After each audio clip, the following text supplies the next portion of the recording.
style, a humbler style, a style closer to the people. Now, I told you it's 133 cardinal electors. It is extremely likely that the new pope is one of them. Which one?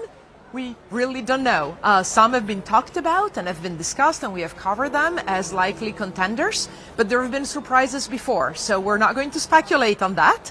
We will bring you the news as we have it. As I said, it's going to take a little bit, maybe an hour. Again, we don't know that either, before the proto-deacon of the College of Cardinals shows up on the big decorated balcony that you see in St. Peter's Basilica that has the red drapings. And a little bit later, that's when the Pope will make his very first message. Now, we shouldn't expect a long message. That will come at some point in the next few days when there will be a formal first Mass of inauguration of the new Pope. Tonight it will be just a greeting. But as I said, the people are going to be streaming in from all around Rome. The other thing that you might have been able to hear in my background, I don't know, but it was quite loud, is that almost all the bells in Rome, and there is hundreds of Catholic churches here, have been tolling at the same time to tell the people, as they have for many, many decades, that again, there is a new leader, a successor, not just to Pope Francis, who passed away on the day after Easter, on April 21st at age 88, and therefore got this whole process of the conclave to select his successor in motion, but also, and to the believers perhaps more importantly, the successor to Peter. That's why St. Peter's Square is called that, by the way. It's because St. Peter's Square is in front of St. Peter's Basilica, and St. Peter's Basilica was built on the tomb of the Apostle Peter, whom Jesus chose, according to the Gospels, to be the first pope, the first leader of the church. And by the way, that's why he was given the name Peter. Peter wasn't called Peter, but that was the name that Jesus gave him to indicate, it means stone in Greek and in many languages, in Italian too, it's pretty close. Pietro, Pietra, that's the name for rock. It would be the rock on which the church would stand. And this is still the role that the new pope, whoever it is, has been chosen to fulfill. A tremendous responsibility that has been in line with the solemnity of the ceremonies that we have seen so far and the symbolism. The cardinals, for example, entered the Sistine Chapel under lock and key eventually for their conclave, wearing red. Red is a symbol of the blood of martyrs, and many martyrs were killed. In fact, let me give you a fact that is not fun, but is relevant. You might have seen that in the middle of St. Peter's Square, just behind me, there is an obelisk. Well, that was an obelisk that was in ancient Rome, around a location where many Christians were actually martyred in the very early years of the faith. So there is a lot of symbolism behind me, and we will be bringing you more details, and you can find a lot more details and the latest news and explanations and analysis brought by all of our journalists, our international team of AP journalists on the ground at apnews.com, as well as our live blog. And I encourage you to go check out the photo galleries, the live video coverage that we have, our interviews, and a lot more that you can find. And I know, and I am sure that my colleagues from the AP around the world are mobilizing and will be mobilizing to find and bring you more analysis and more information. I can still hear the crowd cheer behind me. The scene is really wonderful. It's full of emotion. It's been a relatively quick conclave. Seems like the weather has cooperated as well. It's an absolutely beautiful spring day with a blue sky that really stood as a nice background and contrast to that huge puff of white smoke that just brought the news to the world's 1.4 billion Catholics and everybody else that yes, Habemus Papam, that's the sentence that you will hear very shortly, Latin for, we do have a new Pope. So stay with us, check out all of our content at apnews.com, and our live blog is there as well. We will be back very shortly to bring you more news, more analysis about what's happening, the next steps, the introduction, and the moment when we will find out who, in fact, the new Pope is. Thank you so much for being with us. Continue to stay with us. We'll bring you more news, also apnews.com, and our live blog there as well. A style closer to the people. Now, I told you it's 133 cardinal electors. It is extremely likely that the new Pope is one of them. Which one? We really don't know. Some have been talked about and have been discussed, and we have covered them as likely contenders, but there have been surprises before, so we're not going to speculate on that. We will bring you the news as we have it. As I said, it's going to take a little bit, maybe an hour. Again, we don't know that either, before the proto-deacon of the College of Cardinals shows up on the big decorated balcony that you see in St. Peter's Basilica that has the red drapings. And a little bit later, that's where the Pope will make his very first message. Now, we shouldn't expect a long message. That will come at some point in the next few days when there will be a formal first Mass of inauguration of the new Pope. Tonight it will be just a greeting. But as I said, the people are going to be streaming in from all around Rome. The other thing that you might have been able to hear in my background, I don't know, but it was quite loud, is that almost all the bells in Rome, and there was...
a special edition of Arise News, the world, and of course the world is watching the Vatican, St. Peter's Square, where within the last hour we have had the white smoke to denote that the cardinal electors in the Sistine Chapel in St. Peter's Basilica at the Vatican have decided on a new pope. The smoke billowed into the air, the bells of St. Peter chimed and are ringing out at the moment, and the crowd of tens of thousands, as you can see the image there, tens of thousands of people erupting in cheers. We are now waiting for the next leader of the 1.4 billion Catholic community around the world. His identity will be announced shortly, and we await the name of the new Pope. And just as we mentioned there, enormous cheers erupting through St. Peter's Square. St. Peter's Basilica is where, of course, the election of the Pope has just taken place inside the Sistine Chapel. And looking forward at the expected choreography, we now have to wait a little while, possibly the next half an hour, possibly an hour, possibly longer. But the hope is that in a little while, the man who will become the next Pope will come out onto the balcony of St. Peter's Basilica. But before he does, from what I understand, another cardinal will come out before him and stand out on the balcony to say the words in Latin, Habemus Papa, and that means we have a Pope. And then he will announce the name of the new Pope, and then the world will see who it is. It's unclear at the moment who that will be, but it was in fact a bit of a surprise that the electors, the cardinal electors, arrived at a concluded their vote as quickly as they did. The expectation had been that this would go on for the next day or possibly even 2 days. And of course we had a series of black smoke indicators coming out of that chimney at St. Peter's Basilica. And so the expectation was that there was going to be another vote today and there was going to be more smoke, and then possibly tomorrow people would start to speculate as to whether or not white smoke would emerge. But lo and behold, to the surprise of everyone, the smoke that emerged from St. Peter's Basilica was white. And what that means, of course, is that the world now has a new Pope. It's interesting that for an institution that has 1.4 billion people around the world, 1.4 billion followers, it communicates with smoke signals to that world on such an auspicious occasion, especially in an era when people send messages on smartphones and social media and television and radio and newspapers. It is smoke that has created the most gigantic cheer, and that cheer that you're seeing with all those people there in St. Peter's Square, that has been generated by white smoke. And that's a tradition that goes back centuries. I suppose that's one of the reasons people are enamored of the Catholic Church, its fastidiousness to its traditions. The big question now is who is the cardinal who has been chosen to be the new Pope, and what name will he take? But it's a fascinating choreography that we hope will unfold within the next few minutes or so. And obviously, as we mentioned, somebody has already been chosen. We don't know who it is. I mean, if if news does not emerge from that conclave. If it does, whoever brings out that news is immediately excommunicated from the Catholic Church. So there's no chance of any news emerging before the appointed moment when the man who's been chosen as the new Pope stands out on that balcony. Those purple curtains will part and he will emerge. But looking at the leading contenders, as we said, it's already been chosen, so this is purely speculative.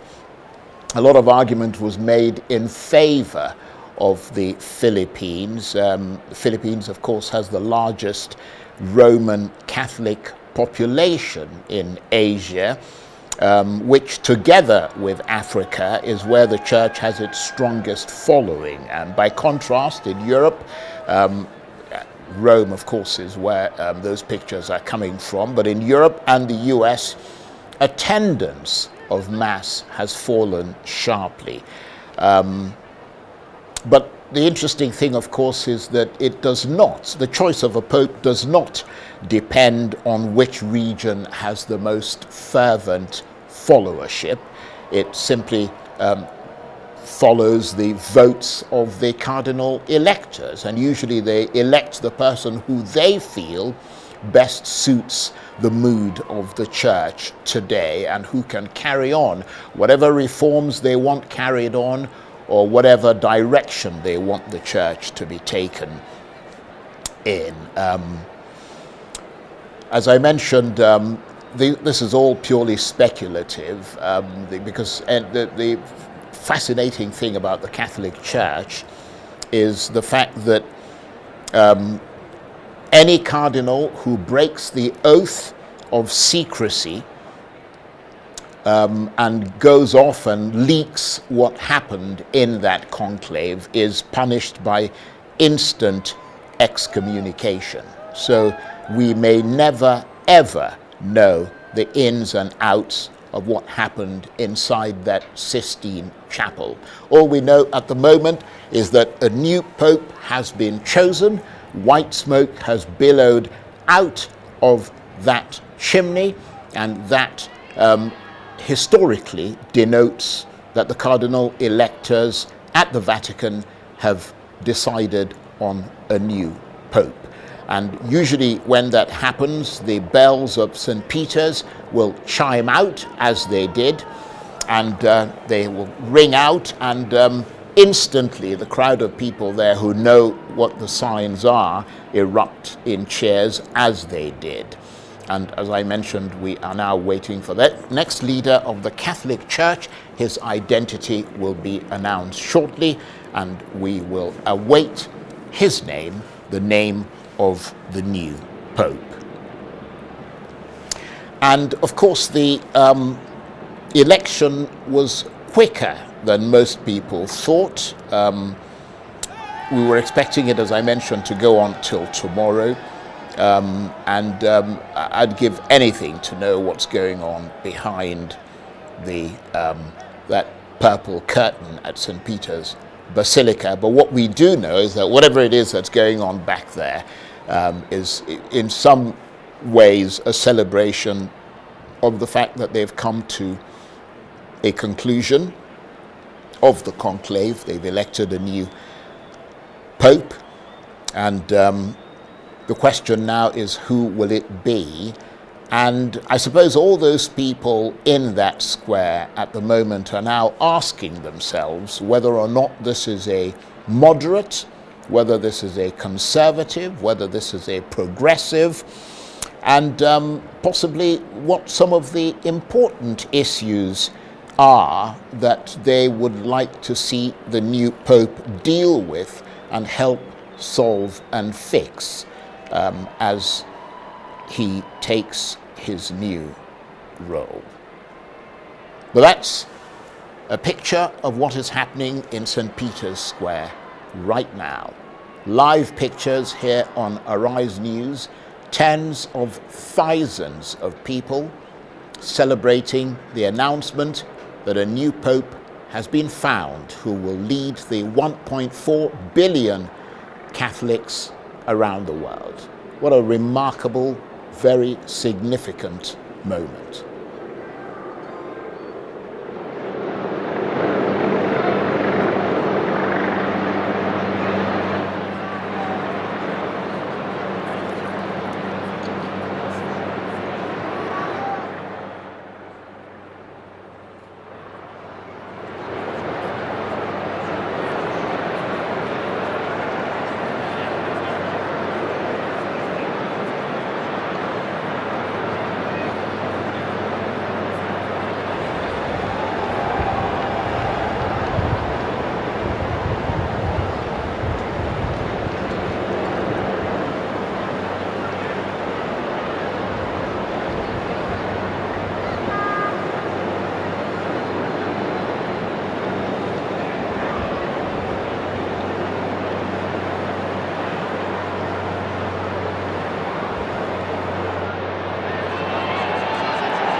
And you're watching a special edition of Arise News The World. And as we mentioned a hot second ago, white smoke has come out of the Sistine Chapel into the blue sky above Vatican City.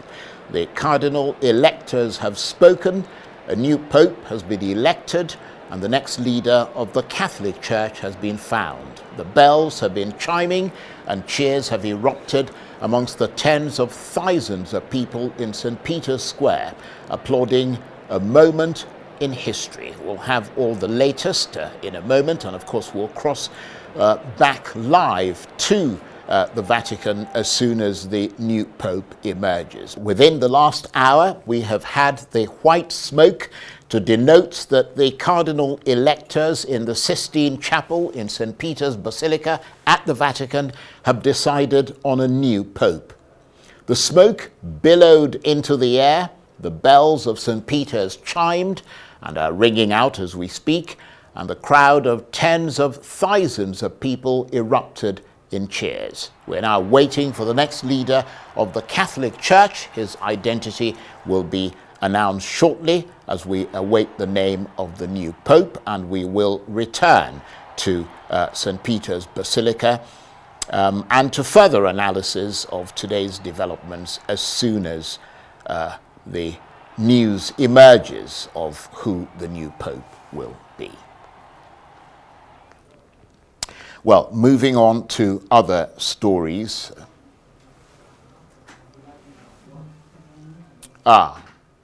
Let's go take you back live to Vatican City. Gaudium Magnum.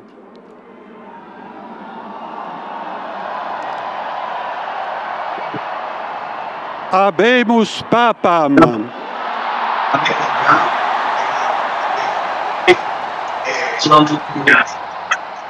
Eminentissimum, ac reverendissimum Dominum, Dominum Robertum Franciscum, Sancte Romane Ecclesiae, Cardinalem Prevost,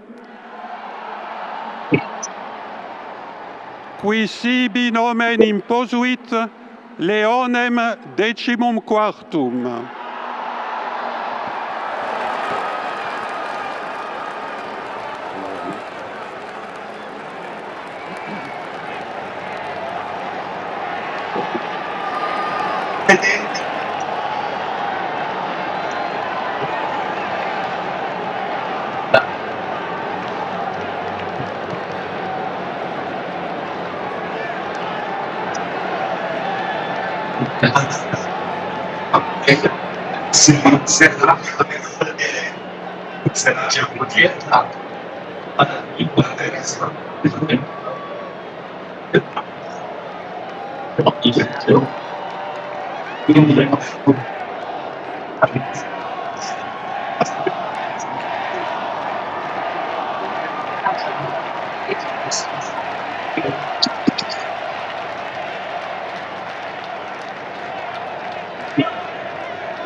What a remarkable moment. The new Pope is announced. He is Cardinal Robert Prevost. I hope I've got his name right there. But he is an American, as you can see. He's a prelate who has been head of the Catholic Church and sovereign of the Vatican City State since the 8th of May 2025, following the passing of Pope Francis.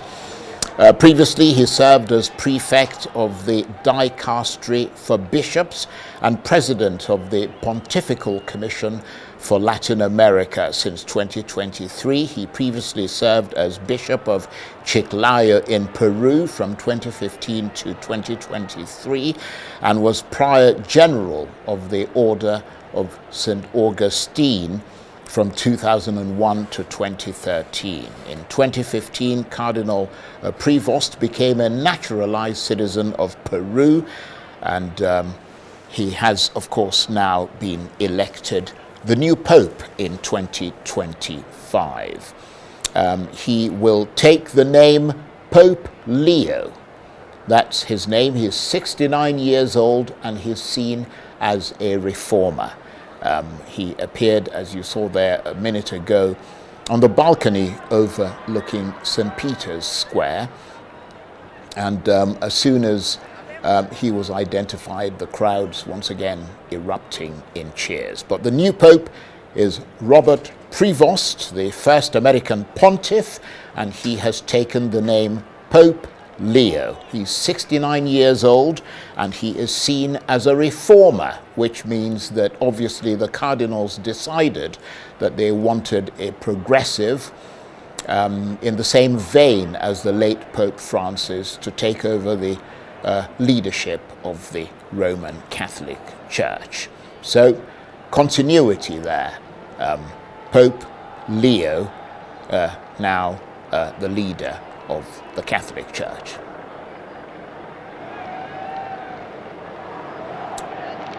And I'm told that he is, in terms of the number, Pope Leo XIV. Amazing, isn't it? I mean, for those people there, an extraordinary moment of history. Many of them didn't plan to be there. Some of them were simply passing through Rome. Some of them were, I know a lot of people who said that they were in transit through Rome, but when this happened, they decided that they were going to go to the Vatican and essentially take up lodgings to bear witness to this extraordinary historical moment. A new Pope, Robert Prevost, to be known as Pope Leo XIV, has appeared on the balcony of the Vatican, and he's been confirmed as the new Pope who will lead the Catholic Church and its members, who number about 1.4 billion around the world.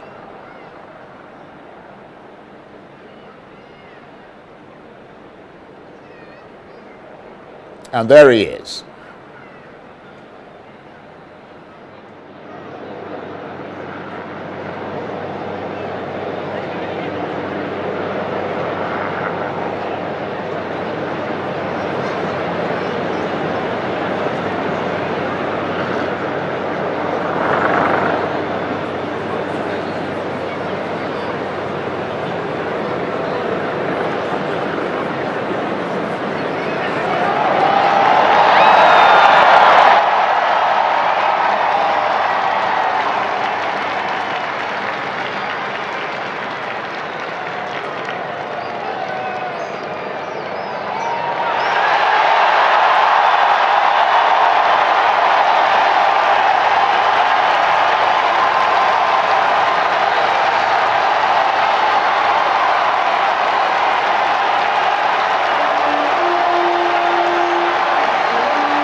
La pace sia con tutti voi.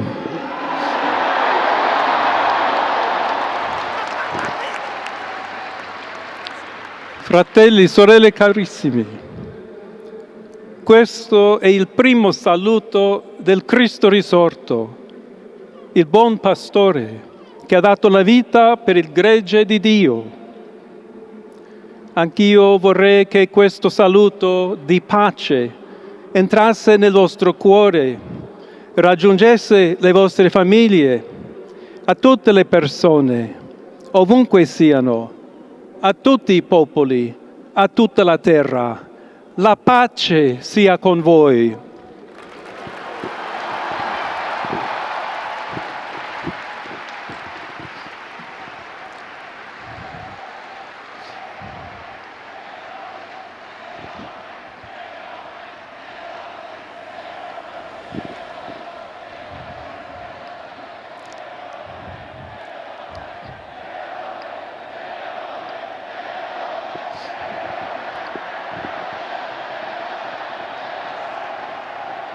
Questa è la pace di Cristo risorto, una pace disarmata e una pace disarmante, umile e perseverante. Proviene da Dio, Dio che ci ama a tutti incondizionalmente. Ancora conserviamo nei nostri orecchi quella voce debole ma sempre coraggiosa di Papa Francesco che benediva Roma.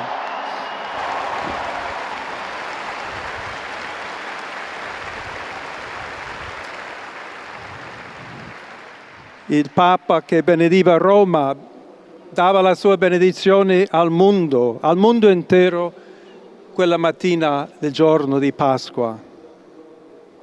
Consentitemi di dar seguito a quella stessa benedizione.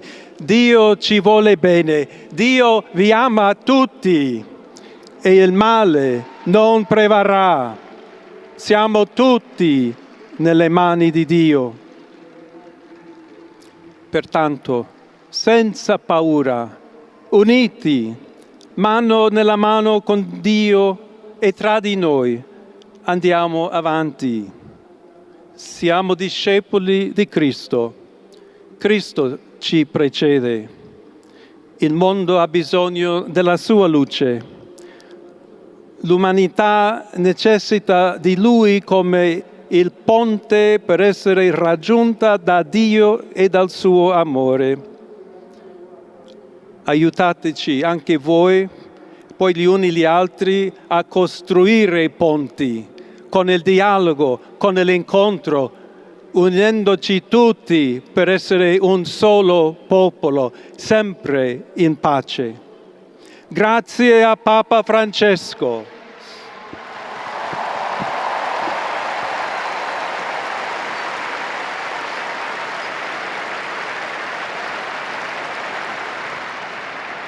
Voglio ringraziare anche tutti i confratelli cardinali che hanno scelto me per essere successore di Pietro e camminare insieme a voi come Chiesa unita, cercando sempre la pace, la giustizia, cercando sempre lavorare come uomini e donne.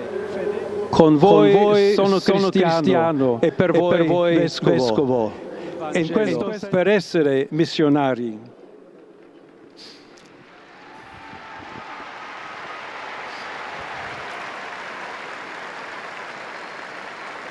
Sono un figlio di Sant'Agostino, agostiniano, che ha detto: con voi sono cristiano e per voi vescovo. In questo senso possiamo tutti camminare insieme verso quella patria la quale Dio ci ha preparato.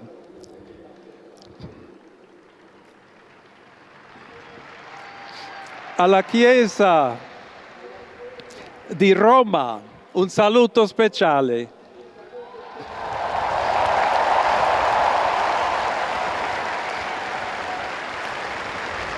Dobbiamo cercare insieme a todos aquellos, y en modo particular a mi querida diócesis de Chiclayo en el Perú,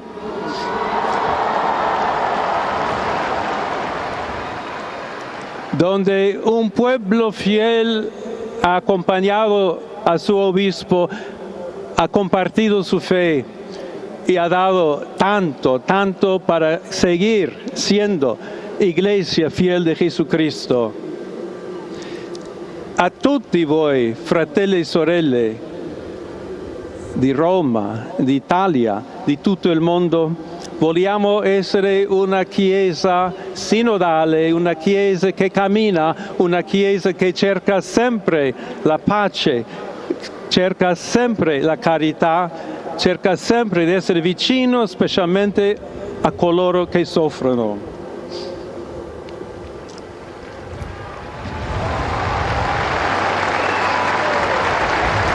Oggi, il giorno della supplica alla Madonna di Pompei, nostra Madre Maria vuole sempre camminare con noi, stare vicino, aiutarci con la sua intercessione e il suo amore. Allora vorrei pregare insieme a voi. Preghiamo insieme per questa nuova missione, però per tutta la Chiesa, per la pace nel mondo, e chiediamo questa grazia speciale di Maria, nostra Madre. Ave Maria, piena di grazia, il Signore è con te. Tu sei benedetta fra le donne, e benedetto è il frutto del tuo seno, Gesù. Santa Maria, Madre di Dio, prega per noi peccatori, adesso e nell'ora della nostra morte. Amen.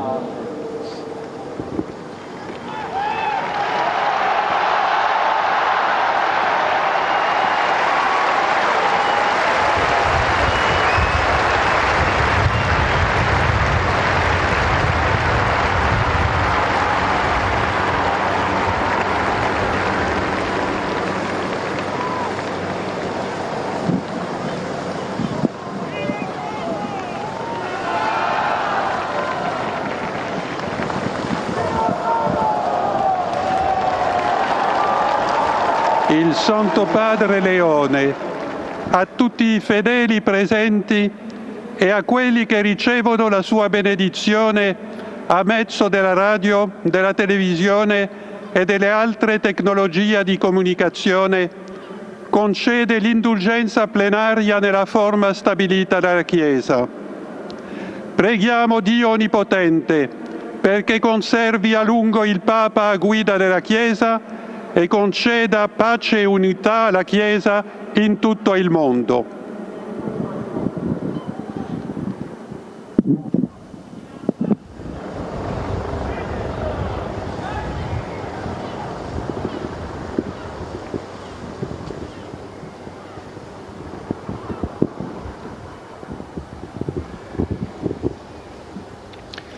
Sancti Apostoli Petrus et Paulus, de quorum potestate et auctoritate confidimus, ipsi intercedant pro nobis ad Dominum.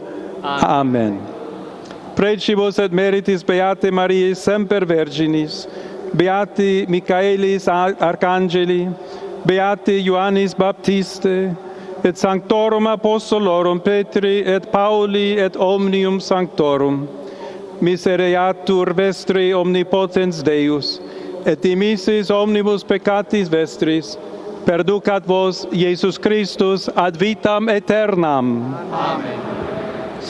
Indulgentiam, absolutionem et remissionem omnium peccatorum vestrorum, spatium vere et fructuose penitentiae, cor semper penitens, et emendationem vitae, gratiam et consolationem Sancti Spiritus, et finalem perseverantiam in bonis operibus tribuat vobis omnipotens et misericors Dominus. Amen. et benedictio Dei omnipotentis, Patris et Filii et Spiritus Sancti descendat super vos et maniat semper.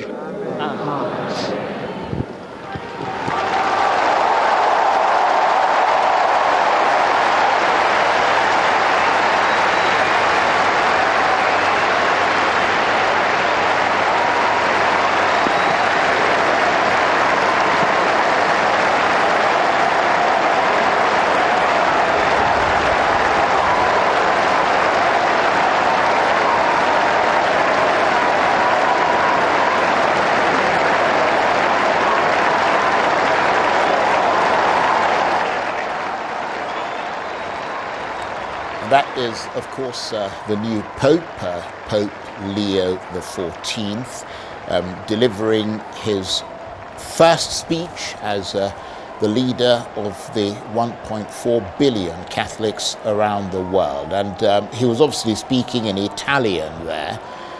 He also spoke a little bit in Spanish, but most of it was in Italian. And this essentially is what he was saying.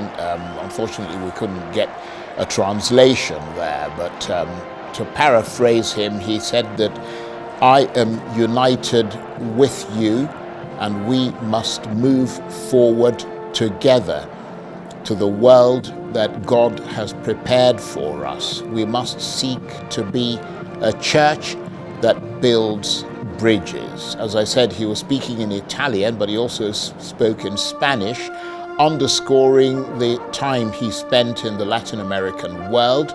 And he continued in Italian. He said he wanted a church that would be close to those who suffer.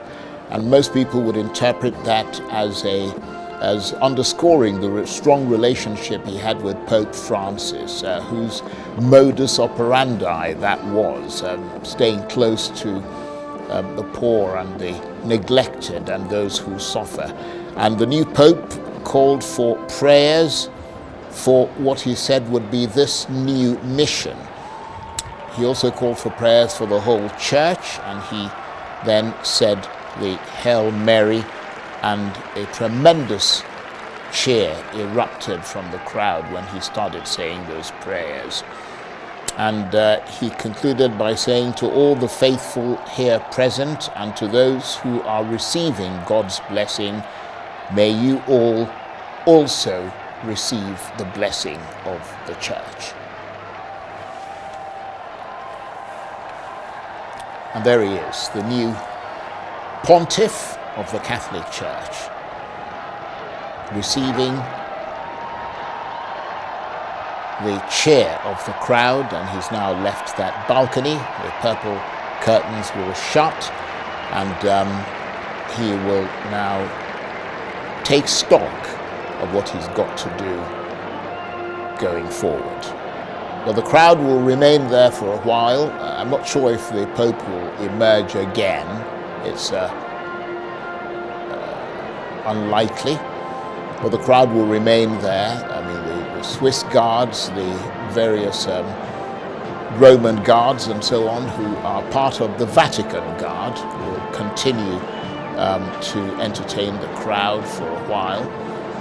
But estimates suggest that there are upwards of 45,000 people at St. Peter's Square at the moment.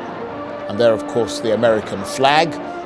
Those who are American, very proud of this moment, the first American Pope ever.